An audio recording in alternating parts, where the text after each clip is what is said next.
Building positive employee relationships. Building positive relationship builds success.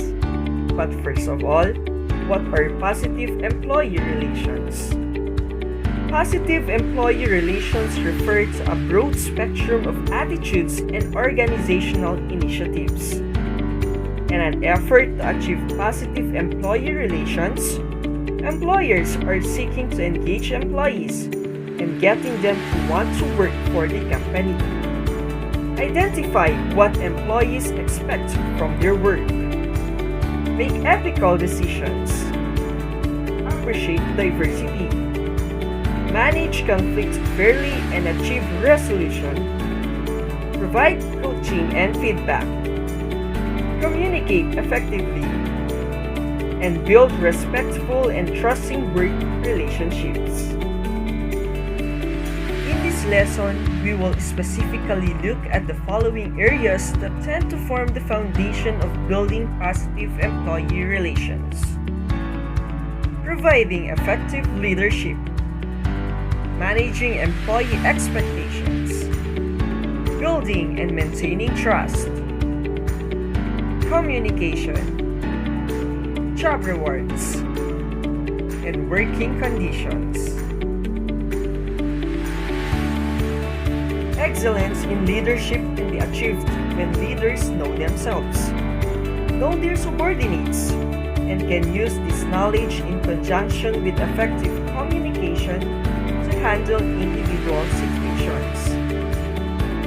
Core roles of a leader: directing people, building followers, influence understanding, one-on-one relationships, team strength, communication, and implementing from above setting the standard.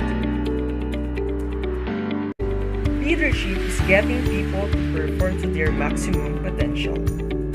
Leadership is also the art of influencing others to their maximum performance to accomplish any task, objective, or project. But to lead, we must first win minds. A good deal of leadership has to do with your ability to win the minds of the people around you. And if you can do this, you will not only lead successfully, but you will be successful in achieving your goals and objectives. Managing employee expectations.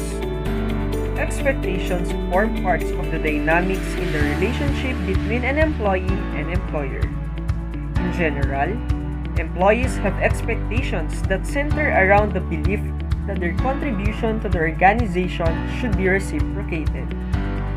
What do employees form expectations about? First, tangible components such as compensation, training and development opportunities, job responsibilities and job security, feedback on job performance. All of these tend to be more explicit aspects of an employment contract. Second, relationship or interpersonal components or the intangibles. It includes feedback on job performance and supervisory and organizational support on important issues.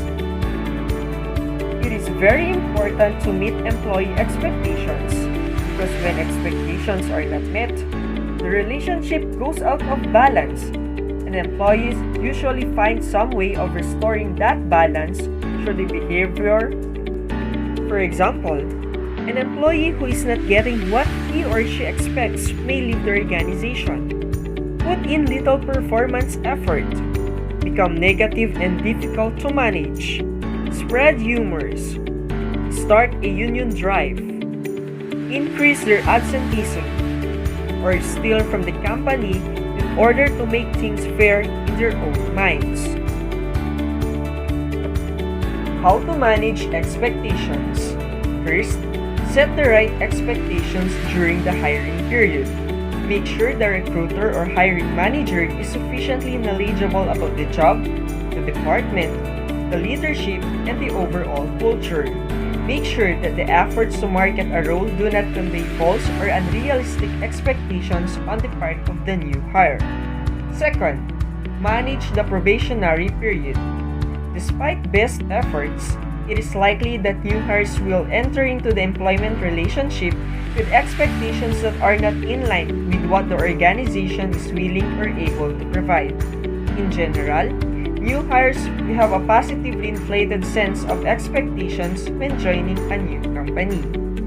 It is important to dialogue with new hires regularly during probation to accomplish the following. Solidify information presented during interviews.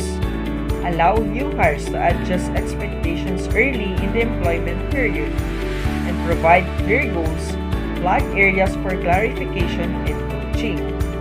Third, communication.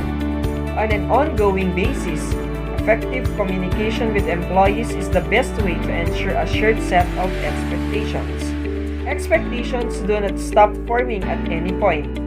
Give people information honestly in a timely way and never hide from dialogue. Building and maintaining trust. Trust has been described as the glue that holds workplace teams together and bonds individual employees to company goals. Employees that do not trust the people they work for can never be optimally productive. And to the extent that they mistrust their employer, positive employee relations have not been achieved.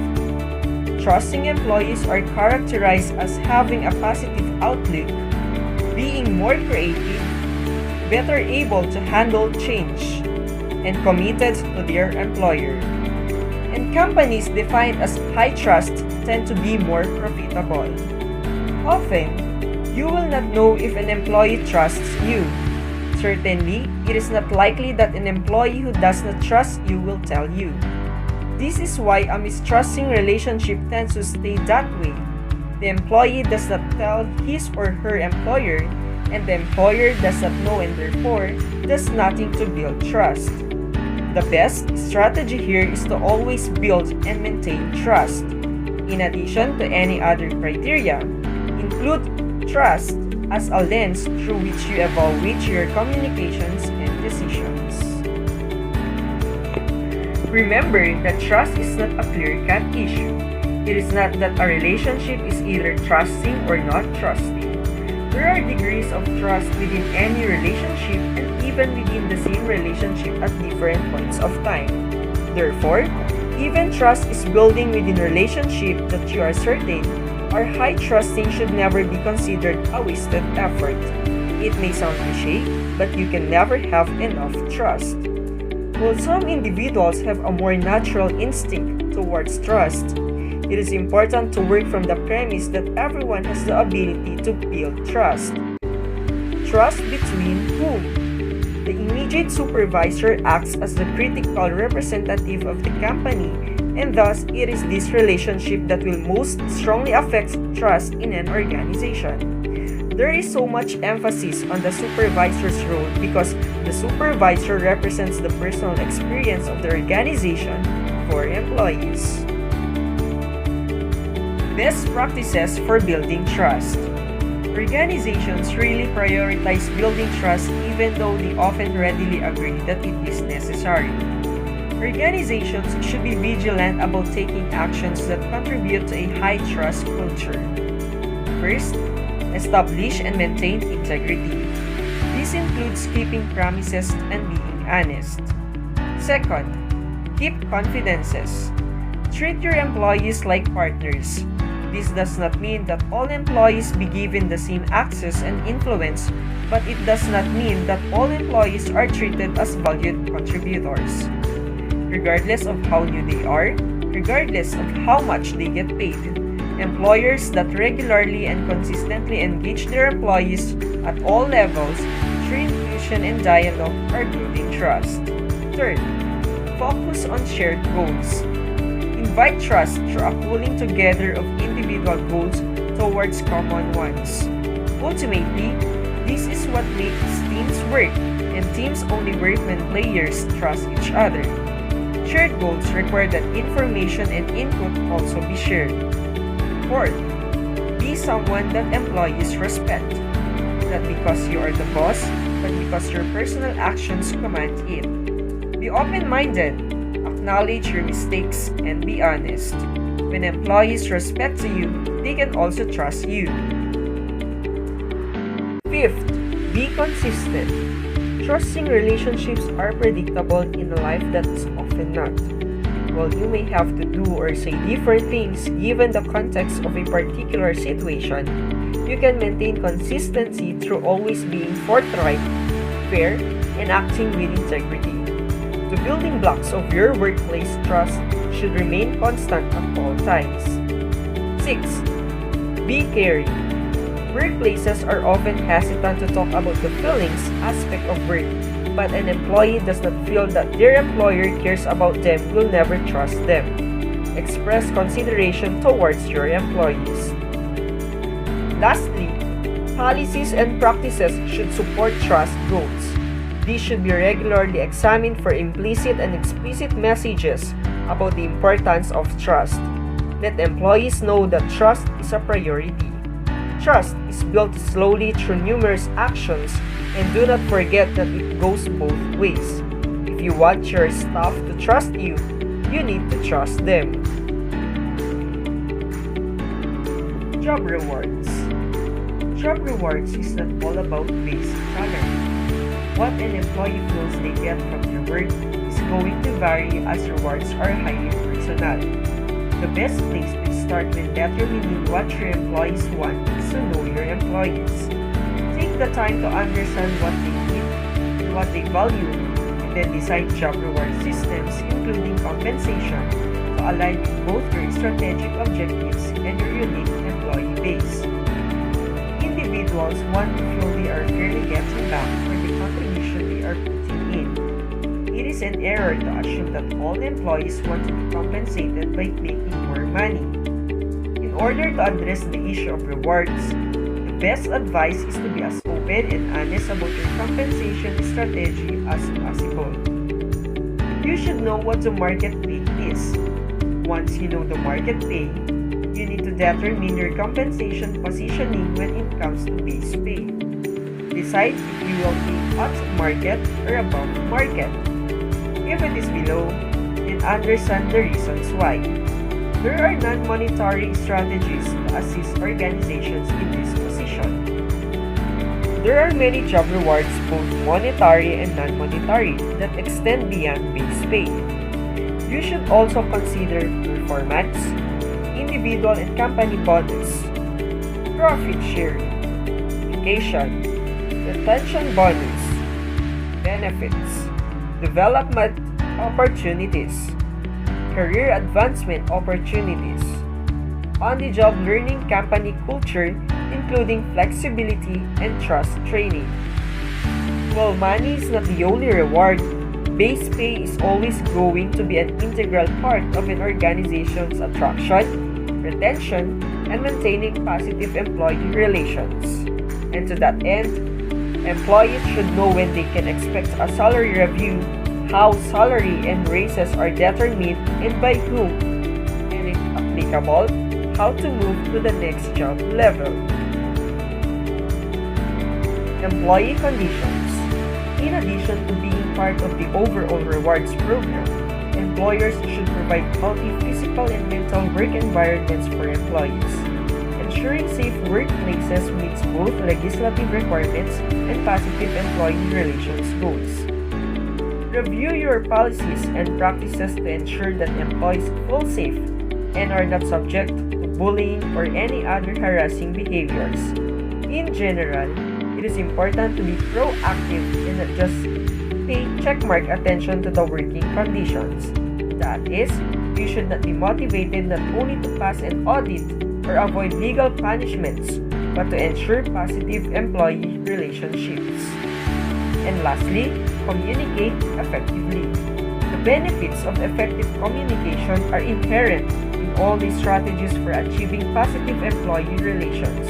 It matters how you communicate with employees, what you say, and when you say it. In general, when communication is open, timely, and personal, which does not necessarily mean in person, employees feel more positive about their organization, have stronger working relationships with their teams, more loyal and committed, less likely to be sick, and more likely to engage in informal problem solving are more productive.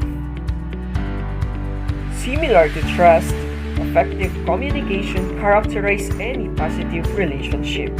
And like trust, organizations never hit a maximum when it comes to effective communication.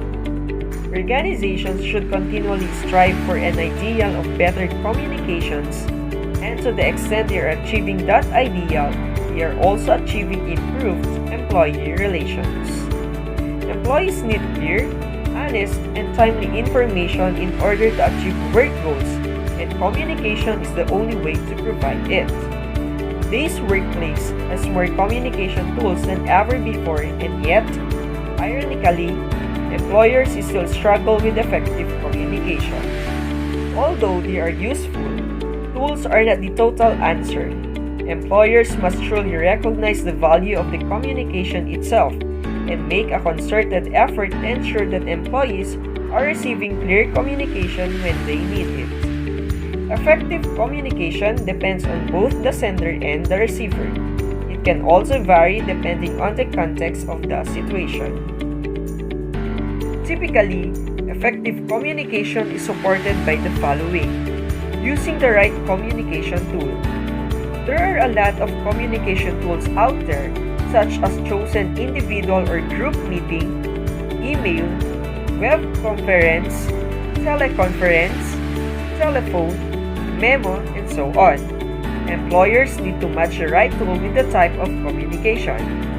For example, email is not usually the best way to communicate negative performance issues or to resolve conflict. However, it can be highly effective for exchanging information and reviewing notes. There are no hard and fast rules here. What is important is to bear in mind that the tool selected is appropriate for what is being communicated. Next is being clear. The employees you are communicating with need to understand you. Choose words that are appropriate for the audience and communicate at a comfortable pace. In email, pay attention to length and ensure your point is not lost in unnecessary rhetoric. At the same time, make sure you are providing enough detail. Remember, email does have tone, so be sure that the tone you intend to express is coming across. When speaking in person or on the phone, do not speak too fast or too slow, as you will lose attention and people will tune out. Also, ensure that your main points are clear and that your volume and tone are appropriate. Be honest. Even the best communication strategies will not help you if you are perceived to be untruthful. Effective communication is inherently honest and forthright. If you do not know something, it is better to admit it and seek the answers you need. As a bonus, this makes you more personable and commands greater respect and trust. When you cannot be open and honest with employees because of conflicts of interest or privacy issues, you can still be truthful by stating the fact that you cannot disclose anything or everything. There is no one way to achieve positive employee relationships, and the effort to do so needs to be ongoing. Positive employee relations are the result of a number of initiatives, as well as the way all programs and attitudes interact to form the fabric of a workplace culture.